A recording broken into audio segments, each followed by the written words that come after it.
our natural state.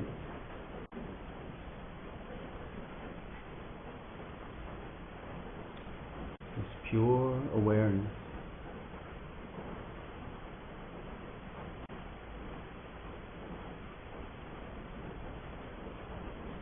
And absolute purity of mind and heart.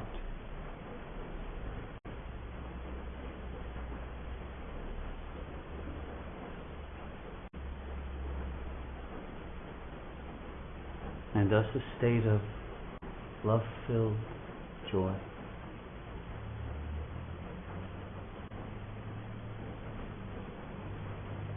But we are only in that state if we are in the real self.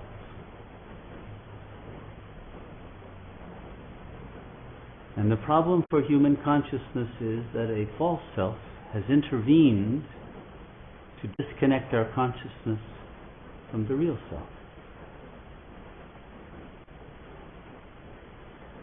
And so we must learn to recognize the real self. And it's easy to do because the real self differs from the false self in one essential way. The real self is non-arising. Any self that arises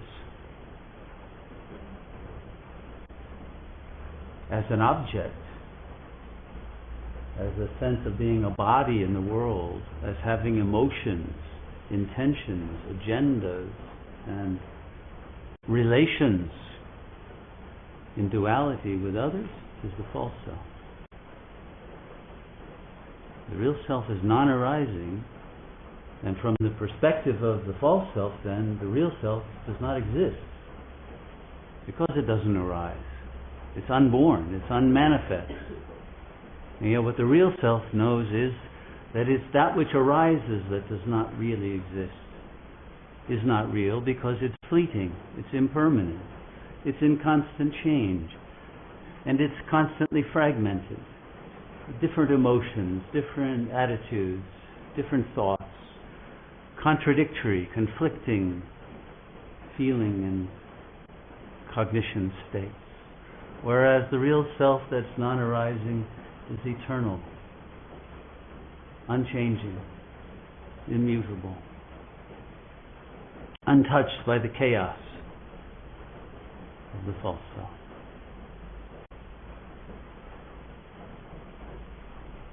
And so we need two kinds of practice. One, when we sit for meditation, we practice, which is an intense practice of not doing anything, but very intensely to do nothing at all. To just let your being be. Not to fight with thoughts. There's no need to fight with a false self because it's unreal in the first place. But a constant recognition of that unreality. Never buying into the unreality of the false self that will try to lure you and seduce you with its jouissance of anger or guilt or depression or anxiety or whatever else it wants to get you involved in. And then that practice has to continue when we get up from meditation. And the primary virtue which we have to learn is the virtue of being unconsiderate.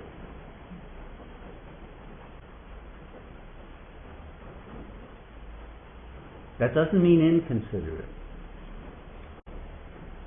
But unconsiderate is separate from both being considerate and inconsiderate. The problem that most souls have who come here is not being too inconsiderate to others. It's not, I don't care what anybody thinks and I'll hurt them and I'll say whatever. No, it's the opposite. It's that they're too considerate of others, and in order not to make others feel bad, they'll hide their real self. They're taught in childhood not to stand out, not to look too good, not to be too virtuous, not to be too radiant, not to be too loving, not to be too great. And that false sense of consideration for the other, to try to make the other happy and not allow the other to be envious of you, keeps you crippled, keeps you hiding your light under a bushel, keeps you failing to grow to your full potential. So we must give up that consideration for others in which we destroy what is best within ourselves. We repress it. We don't live our true nature out of fear of being rejected by the other, or ridiculed, or making the other feel bad. The truth is, you can't make anyone feel bad, and you can't make anyone feel good. Our job is not to make other people happy. Happiness only comes from God. What we can do is be a role model of one who is in happiness, and the happiness comes from the pure realization of the God self. That is the best gift we can give to others. Not to hide that God self because someone else is in ignorance and is in sorrow and therefore I can't feel it. If I feel bliss when somebody else is suffering, what a terrible thing that they'll feel bad. No, that's what will get them out of the trap. Otherwise you're colluding with the falseness of the ego instead of showing the truth of the real self. That's the bad habit that masquerades as a good habit that keeps us trapped in a false form of ethics. And so it's a mistake to think that the virtue of the Buddha is that of being compassionate. There's all this talk about the compassionate Buddha. That's not true at all. The Buddha had no compassion. What the Buddha had was dispassion. He could leave his wife and newborn son and go out to the woods and didn't care. He left the throne. He didn't care about the kingdom's welfare. No. He was totally dispassionate. But the dispassion itself was the ultimate form of compassion. But if your compassion doesn't come out of dispassion, then it will be collusion. And the word compassion means to suffer with another. But that's exactly what we must not do. We must teach others that all suffering is illusion. Don't suffer with them. Show them that there's no need to suffer at all. By being one who is beyond suffering.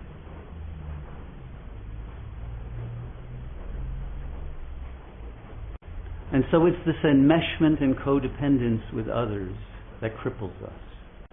And we don't lead our own true lives because what will the other think? What if I do what Buddha did and leave my family, my children, even if they're adults and grown, I still can't leave them because that would be inconsiderate, right? All of these nonsensical ideas that keep you from living a true life and following the real pilgrimage up the mountain of God to the ultimate truth of your being. And if you don't do that at the end of your life, that you've sacrificed for the good feelings of other people, you'll realize you failed yourself and you failed God. Don't try to make others happy at your expense, because the loss of your unhappiness will only make them ultimately more unhappy. But what the ego does, it plays ping pong with the other. It's better than the Chinese at ping pong, and they win all the gold medals at the Olympics.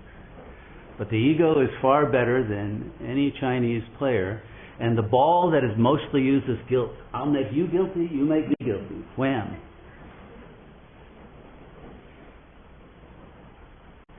And the best way to make somebody guilty is that you hurt yourself. And they're responsible and they know it. And then, they have to make amends to you. It's a brilliant game. It's a slam that always wins the points. But then you get slammed back the next serve and you find yourself having to feel bad that you made the other guilty. And then the guilt ball is traded in for an anger ball. And why did I fall into that? And I hate you for making me feel guilty. And another ping pong game. And it always starts out of consideration for the other. And it always turns into a guilt match that ends in the massive suffering and symptoms of both parties, and a depression contest, and an anxiety contest, and then a hate contest.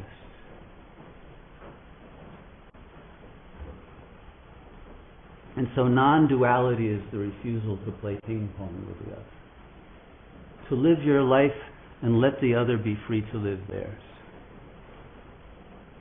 Don't pull them down, but don't think you can pull them up either. You have to go up. And then show them the path is easy. Anyone can do it. We're all children of God. We all have the God self within. It's not hard at all. What's hard is giving up the addiction to that ping pong game. Because we love to make points in that game. We want a gold medal in suffering.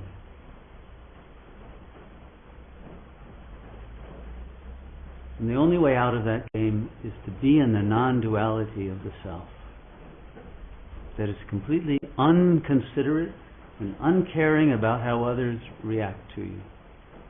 You follow the path of truth and you are immovable in that truth that is dispassionate and yet that is radiant with the love of God.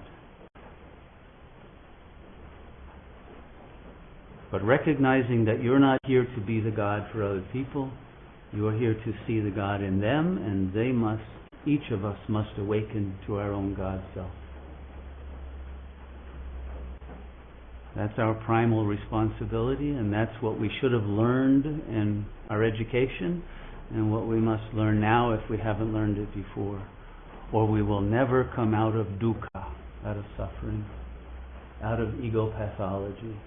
We'll always have our minds colonized by some superego voice that tells us we're bad, we shouldn't show our greatness, we must hide, we mustn't develop our minds and our hearts and our creativity because others will then feel bad that they're lesser, and we hold ourselves down.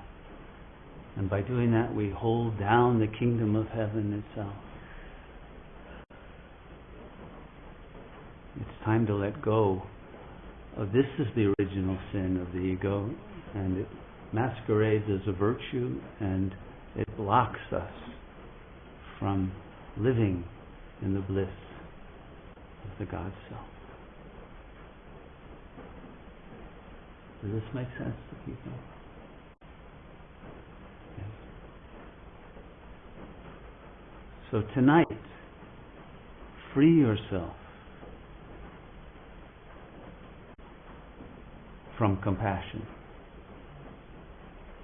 Free yourself from suffering. Free yourself from the belief in suffering, or that you need to suffer so the other doesn't, because you just have two people suffering. You never stop the other person suffering. You have a fantasy, oh, I'll take it from them, but no. You just add one more person who then needs to be saved by someone else. And we have a world of walking wounded because of it. So free yourself. Don't wait for someone else to do it. You don't need a healer. You need to be your own healer. Heal yourself of your own ego. That's the disease.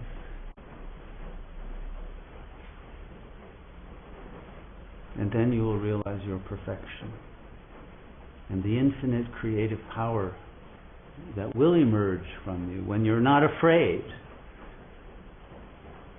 either of shining or of being attacked for shining, and therefore you have stage fright and performance anxiety, and you evade and hide and don't reveal how wonderful you are, even to yourself. And you sabotage yourself from living a life that is far more beautiful than you could even imagine, because your imagination itself has been crippled by the belief that you have to stop yourself from being too great. It is our duty, our one major duty, to dissolve that false belief. Because until that is done, nothing else can happen. As soon as you get even close to bliss or liberation, you'll say, oh no, I can't do that. What would my mother think? I'll go beyond her and then she'll be very unhappy.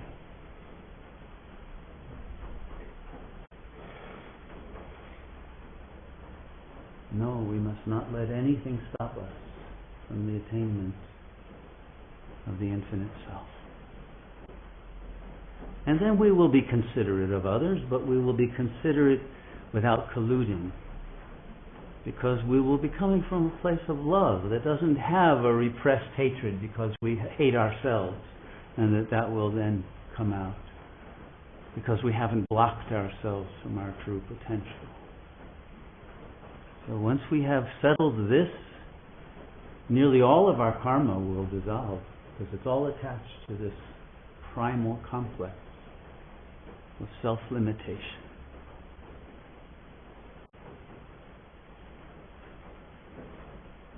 So tonight let us liberate ourselves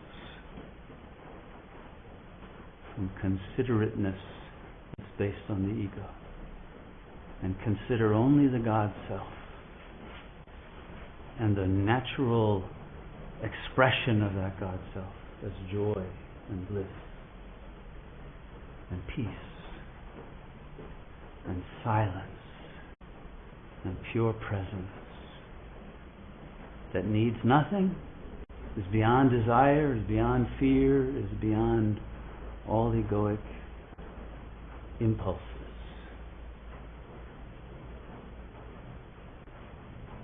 And live in that silent, peaceful love until all residue of sadness or anxiety is completely evaporated. There's a little book by Adi Shankara. It's one of the smaller books that he wrote called Drishya Viveka. It's a very powerful book, and Sri Ramana talks about it a lot. And he's got a metaphor in this book of an iron ball. He says, this iron ball is your ego. It is heavy with all of this negativity and guilt and hatred and anger and all of that. And only when you put it into the fire of Shiva will it begin to transform. And when it gets hot, then the heat within the ball you could consider your soul. And the heat has a little separation from the iron ball. But if it's not hot enough to start transforming the iron ball, then it won't have any ultimate effect. So the heat has to be so powerful that it becomes as white hot as the fire itself. And then it transforms from soul to Atman. Because the Atman is in resonance with the Brahman, with the Shiva. And then ultimately the fire in the iron ball realizes that it is the fire that is heating it up. And it transcends its identification with the ball, and the ball dissolves in the flame forever. And then we are liberated. So let's make that iron ball of the ego so hot with the power of the God self that it completely dissolves in the flame and is gone forever. And we are free in the white heat of our creative potential, in full blast, full bliss, full divine love.